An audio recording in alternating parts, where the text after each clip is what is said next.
Hey girl, Marissa here. You are listening to the Codependent Dummy podcast. As a young woman, you have been raised, reinforced, and rewarded for putting the needs of others above your own. Now, in your 20s, you're finding yourself exhausted, exasperated, and enveloped in shit relationships, especially the one you have with yourself. Codependency is a way of being where we put the feelings, wants, and needs of others above our own in an unconscious attempt to meet our own feelings, wants, and needs. Sorry to break it to you, sis, but that is not sustainable. This podcast is to help you undo all that so you can stop playing small and start taking up space, you dummy. Let's get to it. Hello, everyone, and welcome back to the Codependent Dummy podcast. Today, I am sitting with Alyse Freda-Colon. Alyse is a therapist in New York and has recently launched 2 small group coaching programs for women. The first is Stop Dating Assholes. It's for women who are ready to start dating more strategically. And the second is Are You Mad at Me? Which is for women who are tired of bending themselves into a pretzel to please others and who are ready to start prioritizing their own needs unapologetically. Alyse, thank you for coming on. Thank you so much for having me. I appreciate it. Mm-hmm. So, first question, how do you conceptualize codependency?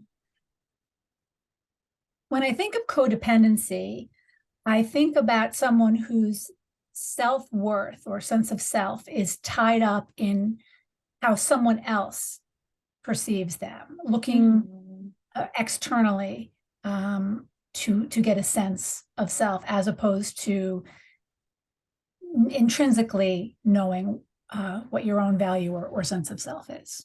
Right. So someone whose self-worth is tied up in someone else, right? Seeking self-worth from an external source. Yes, looking to someone else to let you know, am I enough? Am I okay? Mm-hmm. Right.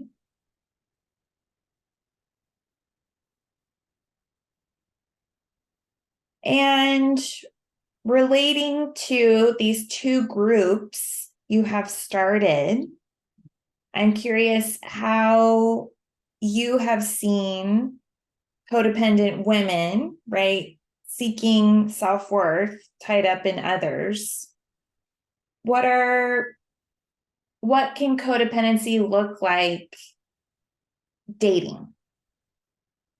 I think that when, let's say, for example, a young woman is dating and doesn't have a clear sense of who she is, what she's looking for, you can get into the trap of looking to someone else to let you know what your value is.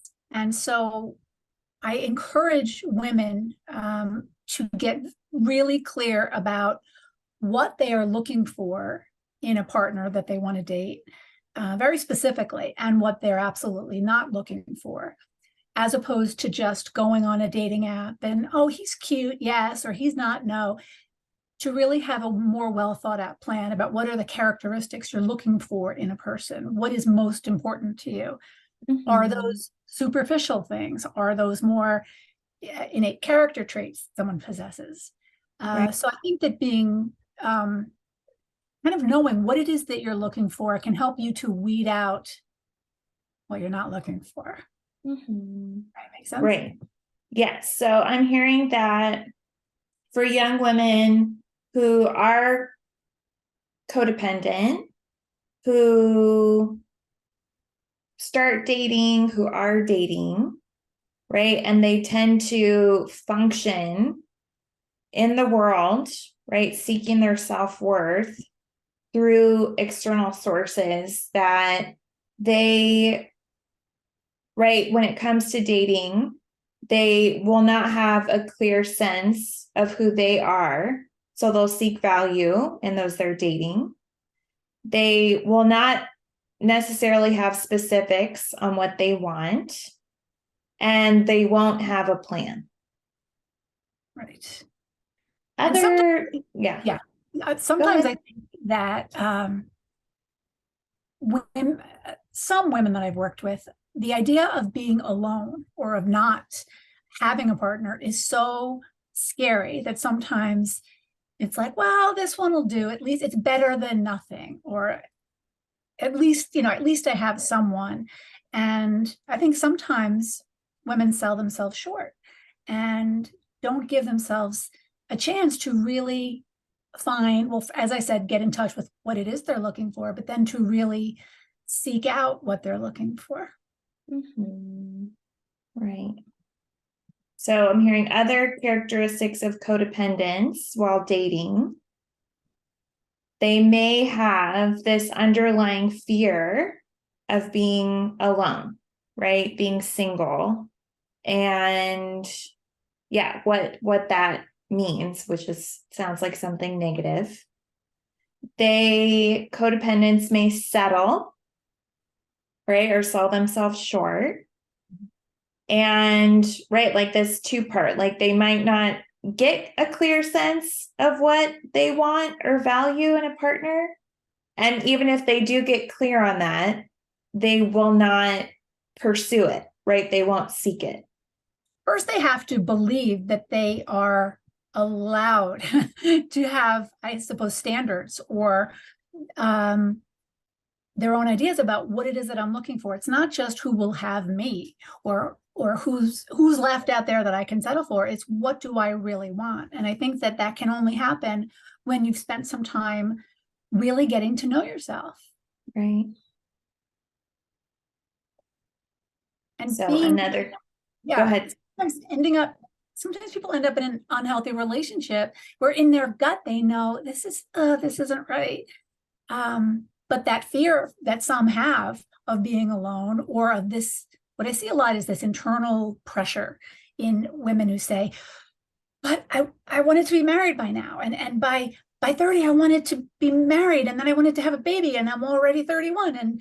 And then what if I have to start over again? And then what if I don't get, and then they go into this spiral of fear that it can become paralyzing. So that can sometimes lead to, all right, I'll just take whatever I can get and figure it out. And that doesn't always lead to a good place. Mm-hmm. Right. So other common characteristics of codependence dating, I'm hearing we may have a underlying belief that we don't deserve what we're clear we want. And yeah, so we don't seek it, right? There's this underlying non-deserving. And potentially, if and when we are dating and something is off, right? We sense this isn't a match. You talked about like this feeling in our gut. We ignore it, right? We ignore it and stay. And also sometimes we may have expectations on where we want to be in life, and we'll spiral as a consequence because we're not meeting them, and maybe grasp, right? Act through desperation. Any other, go ahead. No, that's one that I hear a lot, that whether it's coming from them, whether that's societal pressure, whether that's parental pressure, but lots of young women that I have encountered have an idea of what their life is going to look like. And they're trying to sometimes find a guy to sort of, fit into that narrative. And sometimes the fit just isn't great, but I need to get to this next milestone. And so in order to do that, I need to find someone. Mm-hmm. And sometimes I just think that can really lead women astray. And sometimes maybe what needs to be done is an adjustment of the expectation that they had about the timetable. do I have to have been married by this time? Do you have to have children by this time? And what if you deviate from that? Or what if that's just not in the cards for you? Can you get more okay with that and seek what it is you are really looking for? Right.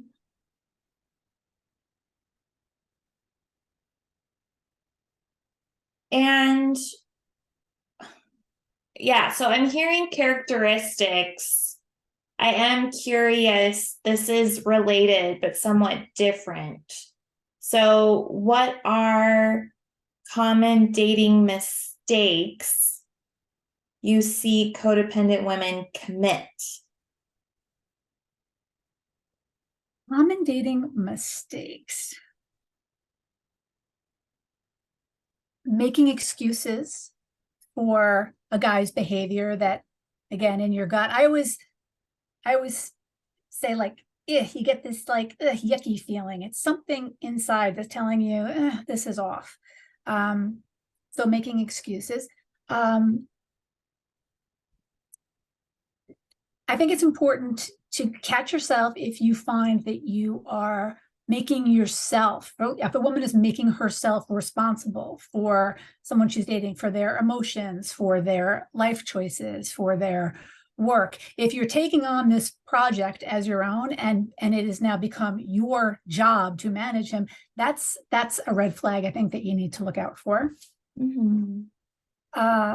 Recognizing if someone is treating you in a way that you find disrespectful, like controlling, telling you who you can and can't see, what you can or can't wear, what you can or can't post online. Those kinds of behaviors can also be red flags.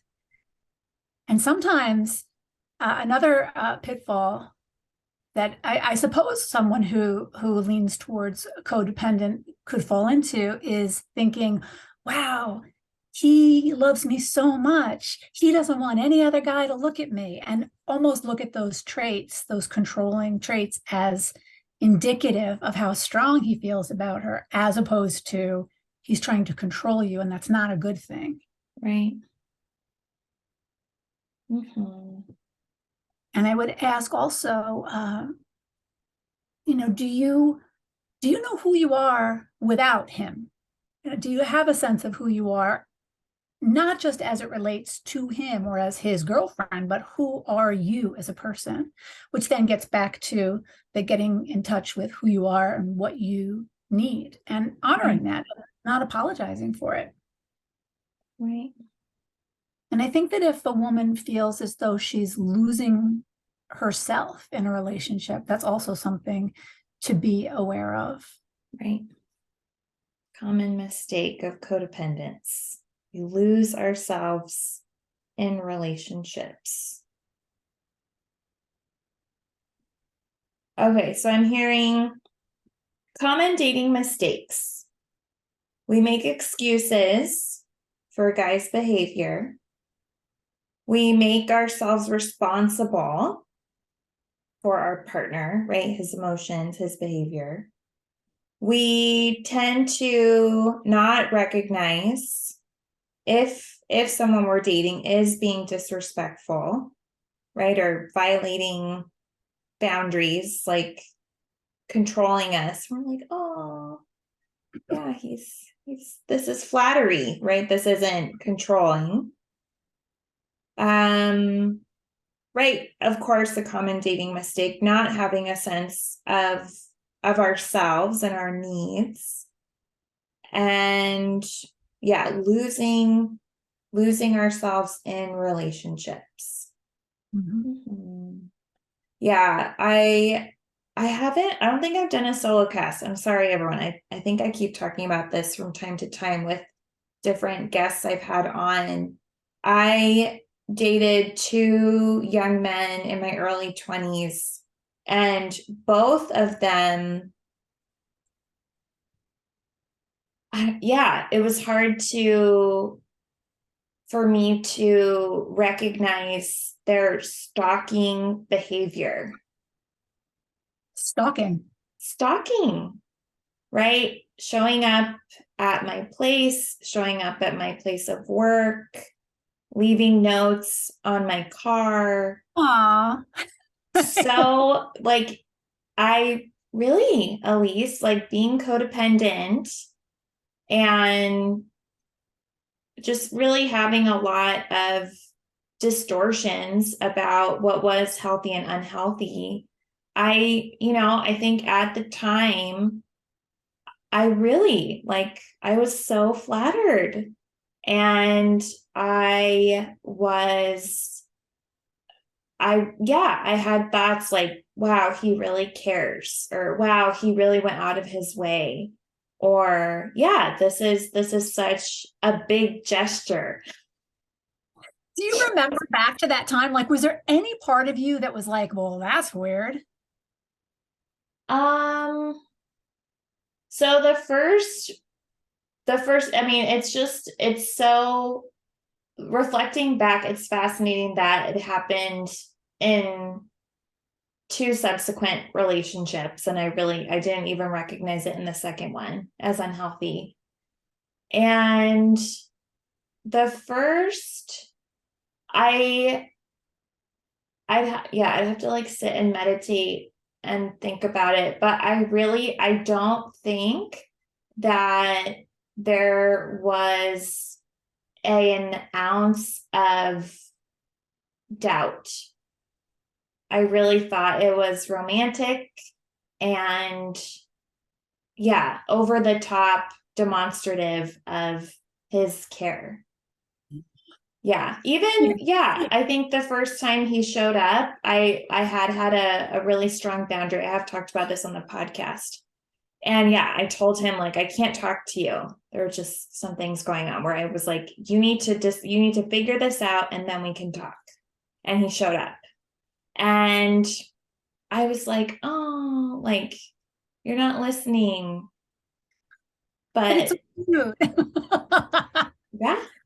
Okay, talk about So trampling all over your boundaries. I can't talk to you, and he completely ignores you, disregards you, shows up, and that doesn't set alarm bells off. That's interesting. yeah, I sense I, if anything, I potentially felt like, I don't know, maybe there was some doubt, like, shouldn't I be upset by this? But I wasn't. So I just went with not being upset. So, if I can ask, how did you figure out that that was not romantic, but that's just kind of creepy? Mm, the first boyfriend, I don't think that I actually did figure that out, obviously, because the second one started doing it. And I welcomed that. And so, yeah, I was going to, when I was dating the second one, I had invited him to meditation circles and meetings that I went to. And while we were dating and when we broke up, he started to come. And I do remember being like, are you kidding me? Like, this is my meditation circle. Like, and then it really took us being apart that I recognized how unhealthy it was. And so while we were together, it was just, oh, like he's just showing up all the time. And then it got really, really intense and really uncomfortable. And he sent something in the mail and I lost it. I was so scared and like, oh no, like, yeah, he crossed a line and yeah, it was really scary. But my part, right, recognizing how I contributed, this had been a behavior he had demonstrated the whole time.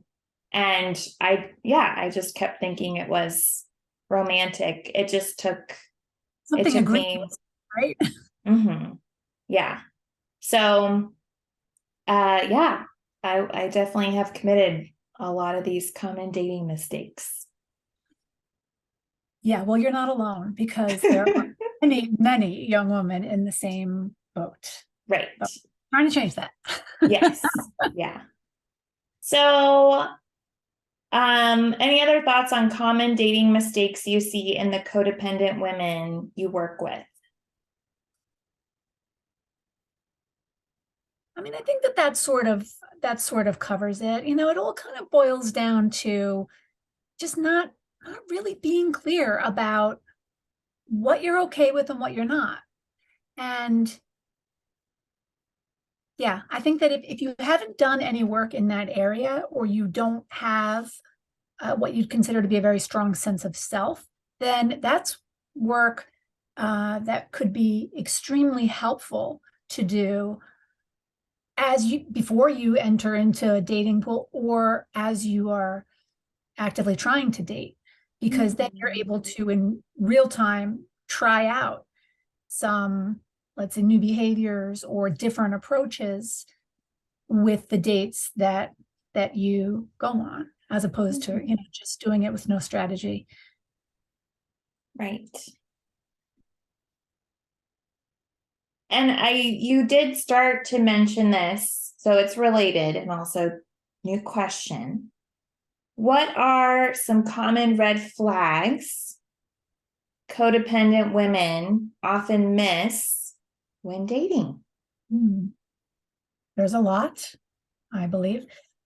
One, I would say, is if you find that you are dating someone where you are kind of walking on eggshells, where you're afraid to piss him off, you never kind of know who you're going to get or what mood he's going to be in. So you have to sort of tread lightly until you sort of figure out, is it kind of safe to talk to him, or do I need to read his behavior and back off? That's an important one. Yeah. I think feeling like you can't be who you really are, your true self. And if you find that I call it, being a chameleon, where you're sort of adopting what he likes, or only spending time with his friends, or it's like his life has sort of become your life, and you've lost that sense of who you are, or the separateness, and it's become all about the other person. That can be a slippery slope as well. And it's important, like you were saying with the relationship, when you're in it, sometimes it can be hard to see. And outside of it, when you have a little time and perspective, you can say like, well, that was fucked up. But when you're in it, I think it takes a little bit more of a kind of deliberate analysis of what's happening. So being aware of these, if you know that you lean towards being codependent, to be even more aware of, am I falling into this trap? Am I attracting, or am I attracted to someone who kind of envelops me, and I lose who I am in that relationship? And that can take some real reflection. I mean, you really need to be willing to be honest with yourself and look at your own patterns and look at your own behavior. Like you were saying, my part in this was this. And that's important, because while it's not about victim blaming, but I had a role in this. And if you can't acknowledge how you got there, you can't prevent that from happening as you move forward. So it's important to see, what am I drawn to, or what is the appeal in someone who's controlling or over the top or whatever. Yeah. I remember I took a year in between first codependent shit show relationship, right? Thinking that 365 days would cure me. And then started dating this new codependent shit show. And when we broke up, it ended really ugly, like fuck you. He's like walking away, like you always walk away, and door closes, and then creepy stalky behavior for I don't even know how long. But probably from that time until I met my now husband, who was the next person I dated, it must have been at least 2 years, right? So 2 years time and weekly therapy. And right, I did go to different meditation groups, right? I was on my healing journey, and yeah, recognizing my part. But yeah, I think really getting clear on what I wanted, what my needs were, yeah, who I wanted to attract. If you hadn't done that healing work, you might be on shit show number 3, 4, or 5 at this point, right? You Right. had to break that pattern, and you couldn't have done that without the distance and the perspective. So that's great. I have a question. So in terms of, what do you think with codependency? Like, if, say, the woman is codependent on the man, do you think that it takes 2 codependent people to be in a codependent relationship? Or can one person be codependent and the other person not?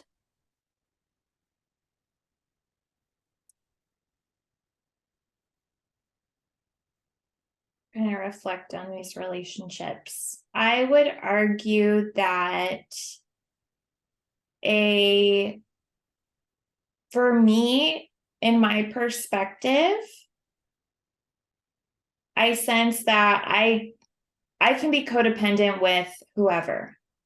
It doesn't necessarily require that another person be codependent. However, I sense I may have attracted, and still, right, on my healing journey, continue to attract people that somehow their puzzle piece fits my codependent piece. So yeah, I have had codependent friendships, bosses, colleagues. But yeah, it's not a requirement. I just tend to function that way. But yeah, maybe the closer someone gets to me, the more risk it is that they potentially are codependent too. Does that make sense? It does. And a woman might say, well, I just don't want to be that way anymore. I wish I didn't have these tendencies. And I honestly believe you can't necessarily change the wiring, right? I mean, that just may always be, let's say, who you kind of gravitate towards. But the next best thing to not feeling that way is being able to recognize, oh, I've seen this movie. I know how this goes. And steering clear, using them as your experience as like warning signs. Like, I know what that's about. That's not flattery, that's stalking, and I'm out of here. And learning from the past. I remember, this is just bringing it back. I remember speaking to a woman a few years ago who was talking about how she had like 4 or 5 stalkers in her dating history. I remember thinking, what the hell? How does that even happen?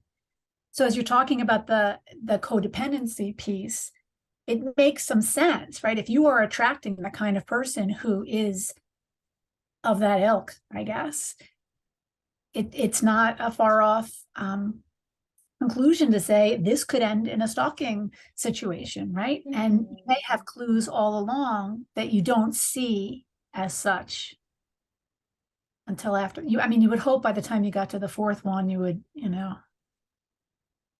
catch on a little sooner. But yeah, seeing how you could just continually repeat the pattern if you're not examining it. Mm-hmm. Yeah. Yeah.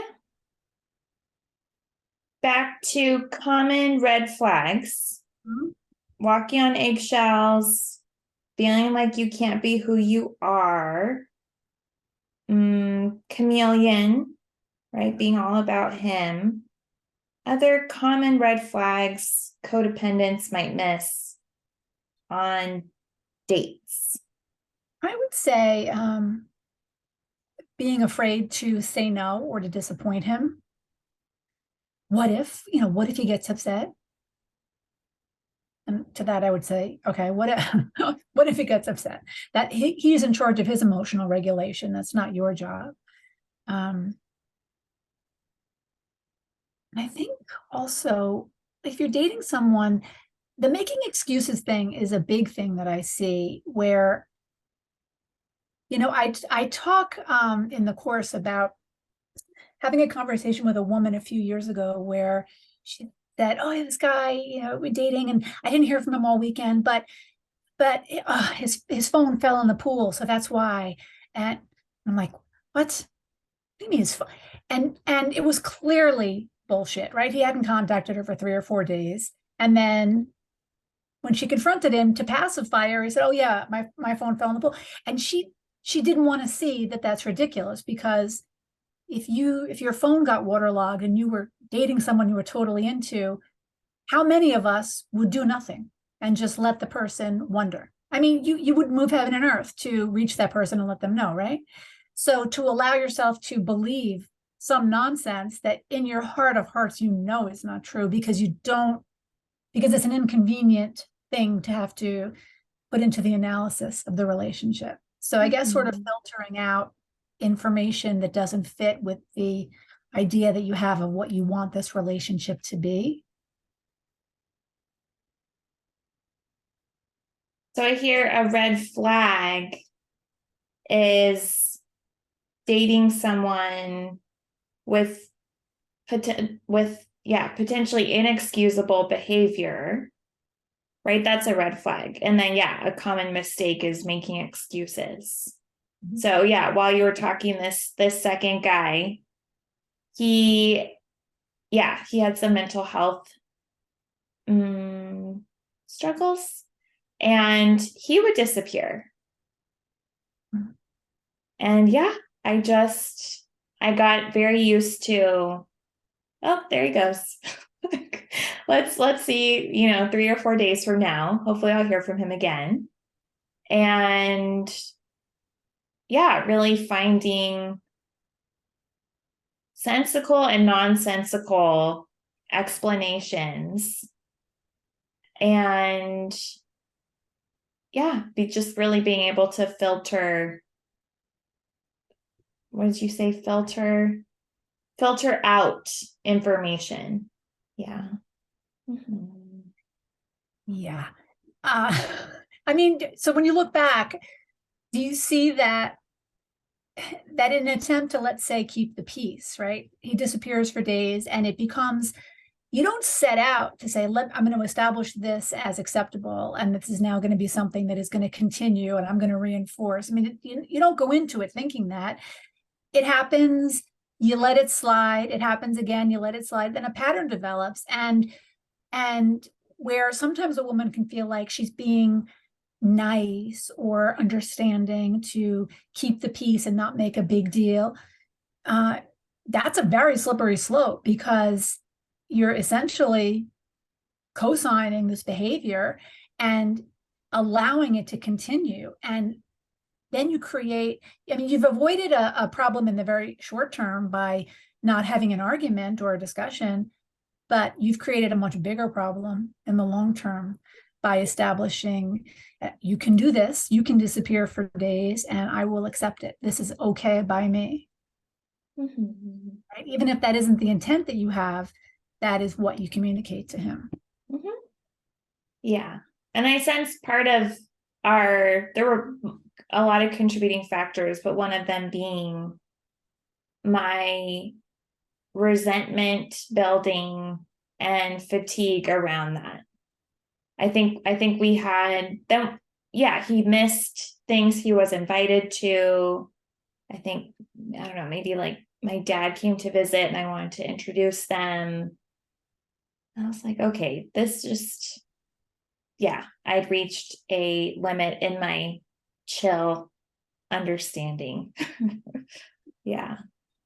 You wonder if earlier on you had made the decision, this is not okay, and tried to communicate that, and if he couldn't do what you were asking, I wonder if that would have been a deal breaker for you at the time.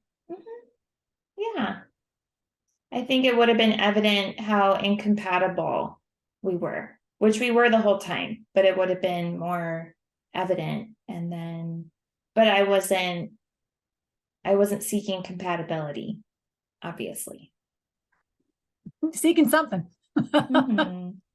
Yeah, we had a good story, how we met, what we were working towards individually and together.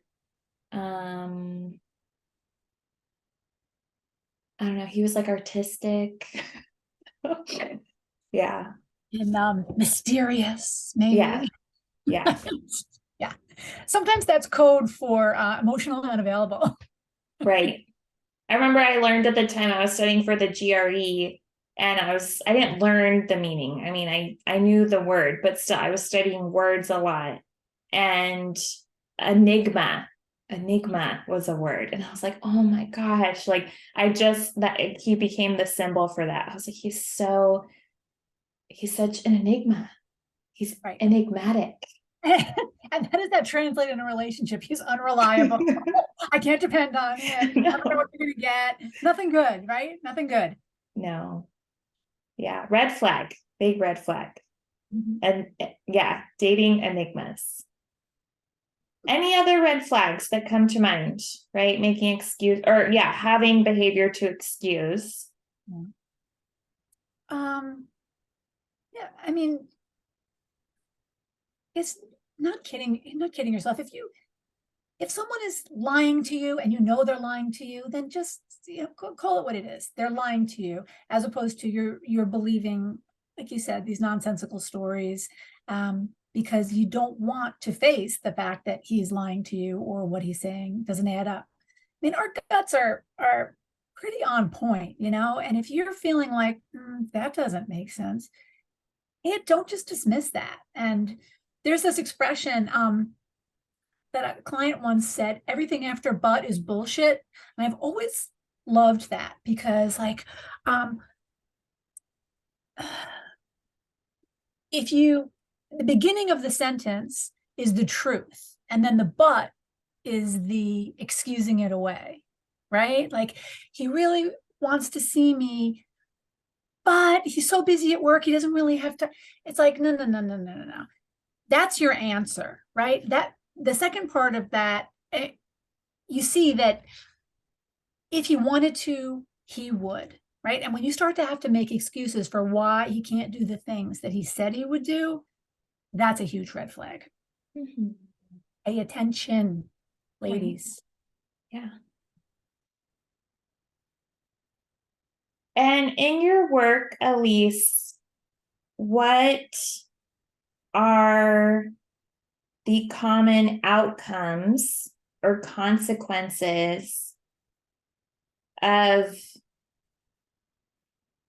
for codependent women dating, committing these mistakes, and ignoring these red flags?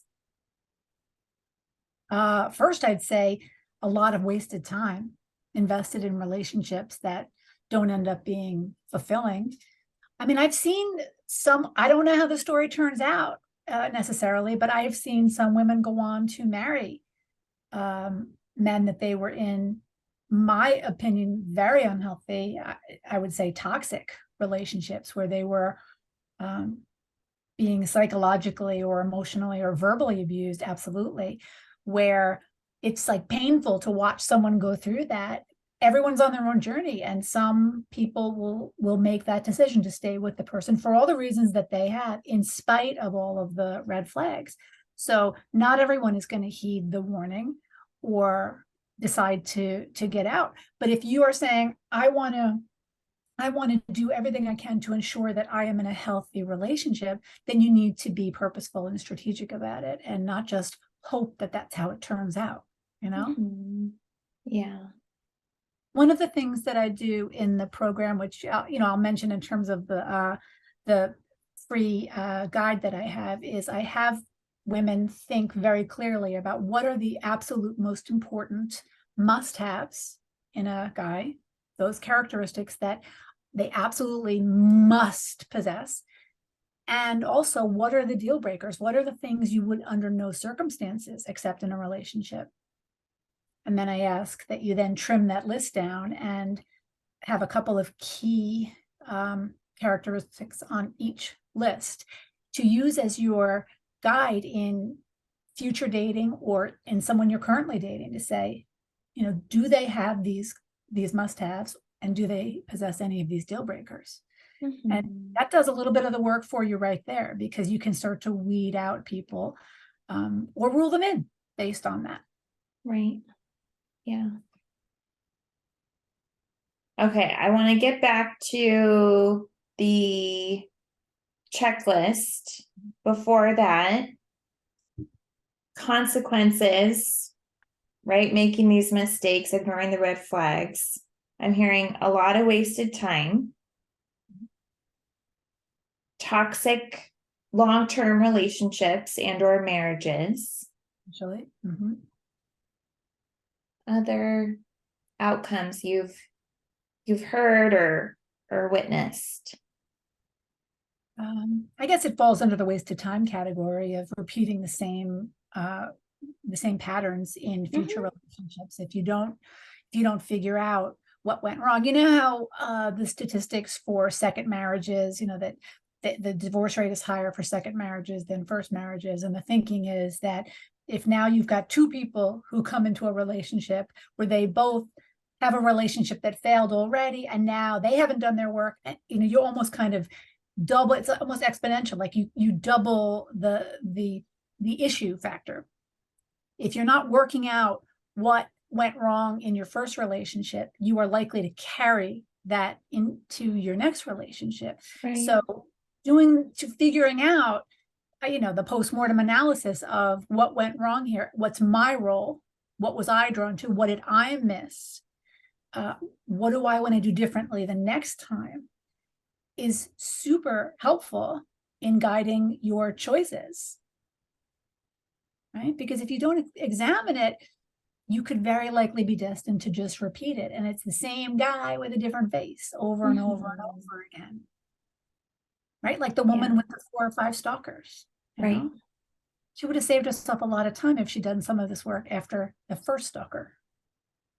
But live and learn. Right. Live and learn.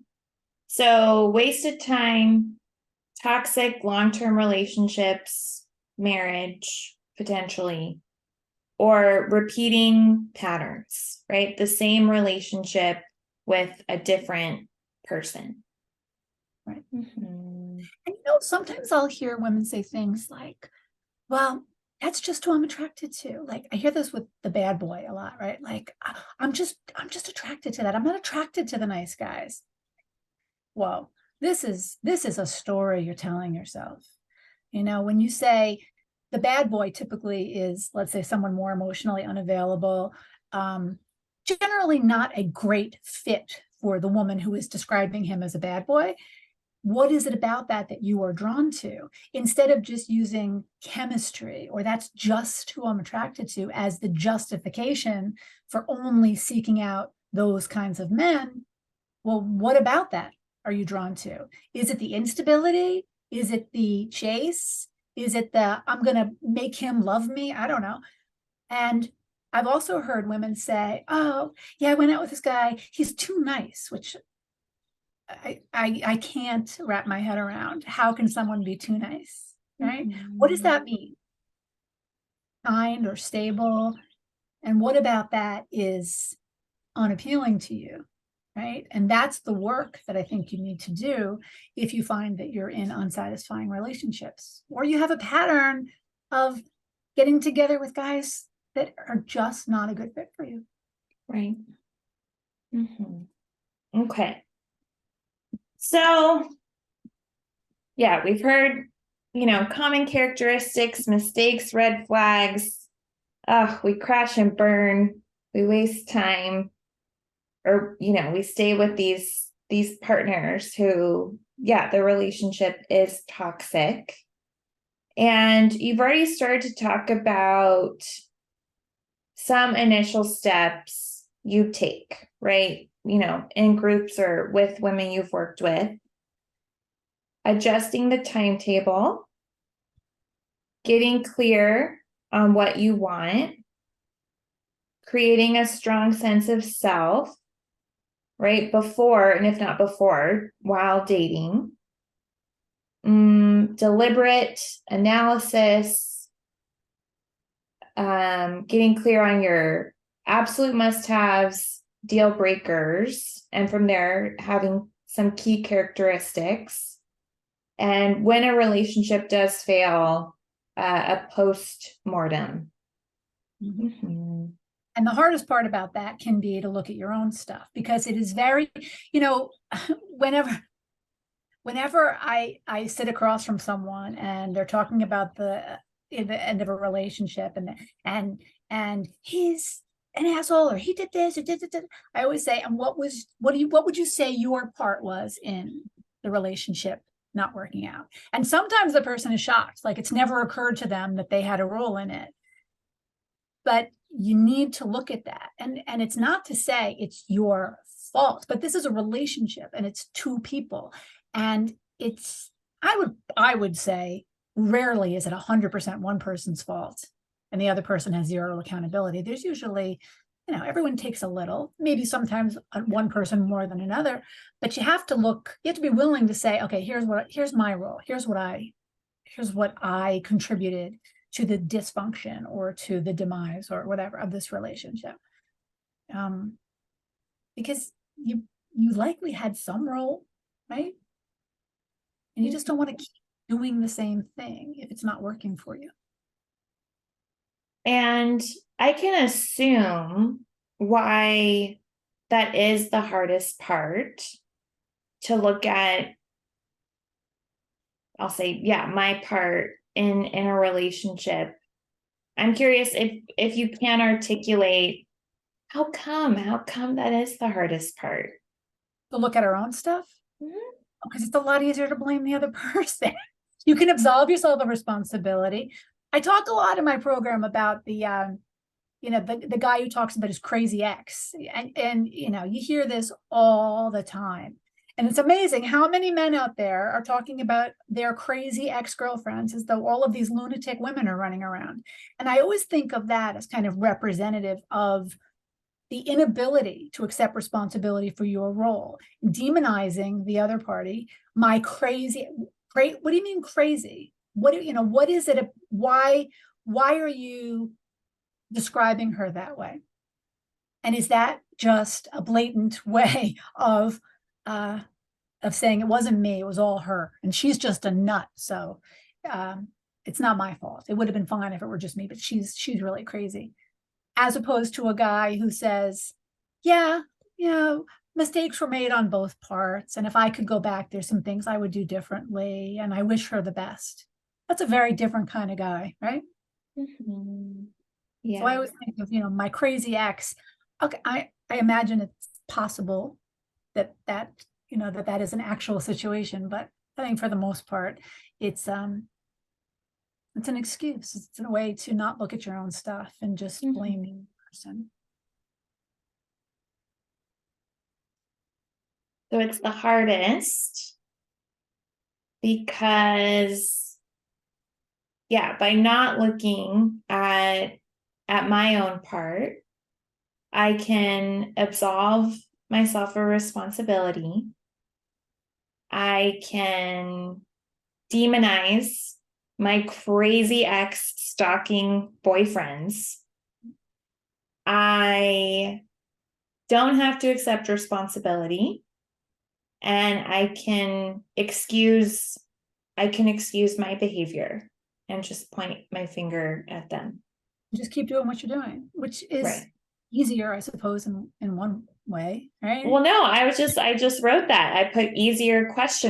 Right. And we've talked about this. This has been a theme on the podcast. As we become more conscious of our codependency, I sense we tend to come to this fork in the road where we have to decide consciously which type of hard do I want? Do I want the hardest part, which is looking at my own part, or do I want the hardest part, which is just continuing to date the same person? It's like, which heart do you want, Marissa? It's going to be hard either way, so you get to decide which heart. And people say like, oh, I wish I didn't care, or ignorance is bliss, and I wish I didn't know so much, or I wish I wasn't so in touch with my emotions. And there are people who don't even examine it's true. And you could make that choice too and say, I'm not going to therapy. I'm not looking at my own stuff. I'm fine the way I am. Okay, fine. That's a choice that you make. But if you were saying, I don't want to continue in these patterns, I don't want to end up in some version of the same relationship over and over again that doesn't work, then doing the work, I love it when I see women in their 20s doing the work now, because you also then see women in their 40s, 50s, and 60s who have kind of been going through this for so many years and are later in life trying to figure out what are those patterns that I end up getting caught up in. And I love it when I see the younger women doing it, because I just feel like you're going to save yourself so much time and aggravation by doing it early. Not that you can't do it later, because of course you can. It's just a little tougher because the patterns have had more time to become entrenched and reinforced over all of those years. Yeah. Yeah. I am grateful for whatever reasons that I did do the work I did do. And yeah, when I met my now husband, well, first of all, he wasn't an alcoholic or sober, which that was my type, either an active or a dry drunk. And no stalking behavior. He was so what I would describe as normal. I was like, what? Like, you don't have, we're not going to trauma bond? But there must have been a part of you that was like almost, say, missing the drama, but there can be something exciting about someone who's, I want to say stalking, but like their emotions are heightened, or they're, dramatic, or as opposed to just steady and safe, because that to some can feel very boring. Yeah, it definitely, with my former partners, it was, I went to therapy after the first breakup, and my therapist said, "What brings you?" And my words were, "I'm addicted to my ex. I am addicted. I couldn't stop." And yeah, thankfully, in this relationship, been together 9 years. There was, I remember initially, he didn't display any behaviors that I could be concerned about, but I was paranoid. I was like, that's a concerning behavior. And it was like, Marissa, that's normal. And I was like, oh, okay. Gotta be in there somewhere. Wait, come on, right? Yeah. Yeah. Hypervigilant. I was like, wait, that's concerning. And people were like, no, that's normal. That's a normal behavior. I was like, oh, okay. But it's good there's some like hypervigilance there, right? Like, I'm going to be really on the lookout. And I think that you're better to err on that side as opposed to just missing stuff that's right there, right? You're looking for it and maybe you're off base. Okay, but better to test that theory than to miss it. Interesting. Something you just reminded me of that I've also heard women talk about is this attraction or chemistry, oh, there's intense chemistry between us, and they look at that sometimes as an indicator that this is a good fit for me. The fact that I feel this magnetic pull to someone is a positive, but I think often that can be a warning sign in disguise. And especially when I see this a lot with the kind of bad boy, I'm attracted to these bad boys, that often is there, that element of danger, excitement, and that you feel like, well, because I'm drawn to that, that's what I should be with, as opposed to, eek, I tend to be drawn to that, and that is like danger. And when I feel magnetically pulled to someone, that should be a warning sign to me to back up and really look at, what is it that I am drawn to here? Why do I feel such a strong pull to this person? And not take it as a green light that he's the one. Because in the past, if that has led you astray, you need to take note of that, or else that pattern continues. Lots of reflection, introspection, pattern recognition. Be honest, ladies, be honest with yourself. Don't kid yourself. See what's in front of you, see what's really happening. Just be real with yourself. even if it's hard, even if you don't like what you see, better to see it than to pretend you don't and regret it later on. Right. Well, Alyse, thank you so much for this therapy session on my former dating relationships. Very well. You brought up a lot of memories. I have talked about some of them, but yeah, definitely lots of food for thought for me and for our listeners. So for those interested in Stop Dating Assholes, the group, or Are You Mad at Me? What are you offering them to learn more about you and these groups? Well, they can go to my website at Coaching with Alyse, Alyse, and I have my secret weapon dating guide on there, which I think is a really good starting point for women to start thinking about the idea of getting clarity around what they're looking for and what they're not looking for. And I urge anyone using this guide to really take a close look at what it is that you're putting on that list and make sure that these are the most important things. I often see people initially, their must-haves are often more superficial things like hair color or job or height or some other, in my opinion, less important quality that a person would possess. When you are thinking about someone's hair color versus whether or not they are trustworthy, which one is more important to you? And that's what I'm asking women to think about. Because on a lot of these dating sites, it's a picture. That's what you're looking at. So you're doing so much of your assessing by one photo. And these are people that you're just zoom past without actually trying to get a sense of who this person is. Right? Mm-hmm. So get clear. But the dating guide, I think, is a good place to start, and that you can get free on my website. Awesome. Well, yes, I'll put a link to that. And again, everyone, try and be honest. And if you're needing more help, reach out to Alyse. So thank you so much for coming on. And thank you for your dear listener for being here. I will see you guys next week. Thank you. Hey girl, it's Marissa again. I'm not like a regular podcaster, I'm a cool podcaster, right? Thank you for listening and staying till the end. You can find me on Instagram at Therapy with Marissa. Email me, marissa@codependummy.com. Check out codependummy.com for more information on the show.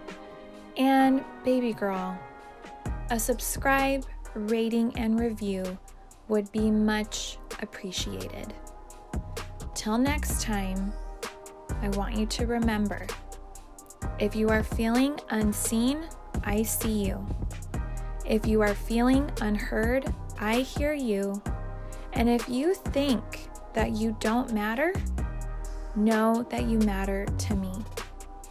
I want you to go out there so you can stop playing small and start taking up space, you dummy. And now, the disclaimer. Girl, this is not therapy and I am not your therapist. This podcast is designed to provide accurate and authoritative information in regards to the subject matter covered. It is given with the understanding that neither the host, publisher, or guests are rendering any legal, clinical, or other professional service. If you want or need a professional, please find one.